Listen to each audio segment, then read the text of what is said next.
Assalomu alaykum, hurmatli brifingimiz ishtirokchilari. Yangiyer shahrida 2025-yil yakunlari bajarilgan ishlar, erishilgan ko'rsatkichlar bo'yicha qisqacha ma'lumot berib o'taman. 2025-yil yakunlari bo'yicha barcha yo'nalishlar bo'yicha yuqori o'sish ko'rsatkichlari ta'minlandi. Jumladan sanoat mahsulotlari ishlab chiqarish bo'yicha 1 trillion 763 million ko'rsatkichga erishilib, o'tgan yilning mos davriga nisbatan 116% ni tashkil qildi. O'rtacha aholi jon boshiga 35 millionni tashkil qildi.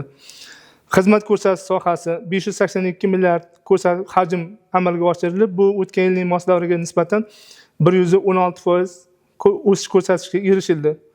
Aholi jon boshiga 11 million so'mdan tushdi. Xorijiy to'g'ri investitsiyalar miqdori 202 million dollarni tashkil qilib, aholi jon boshiga 3150 dollardan tushdi. Eksport miqdori 75 million dollarni tashkil qilib, o'tgan yilning mos davriga nisbatan 103.8% ko'rsatkichi ta'minlandi.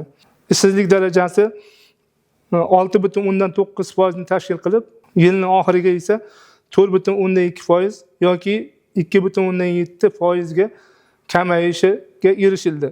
Kambag'allik darajasi yilning boshiga 9% bo'lib, yilning oxiriga 282 ta yoki 2.2% ga tushishiga erishildi. Qisqacha Yangiyer shahri bo'yicha byudjet daromadlari bo'yicha hisobotni berib o'tsam, 2025-yil prognoz ko'rsatkichlari 52 milliard 690 million so'm bo'lib, haqiqatda amalga oshirilgan kassa xarajati 55 milliard 573 million so'mni yoki rejaga nisbatan 105% o'sishga erishildi.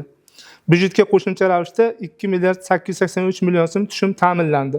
Shahar mahalliy byudjetining xarajatlarining 2025-yil tasdiqlangan rejasi 52 milliard 690 million so'mni tashkil qilib, haqiqatda mahalliy byudjet xarajatlari 66 milliard 498 million so'mni tashkil qildi.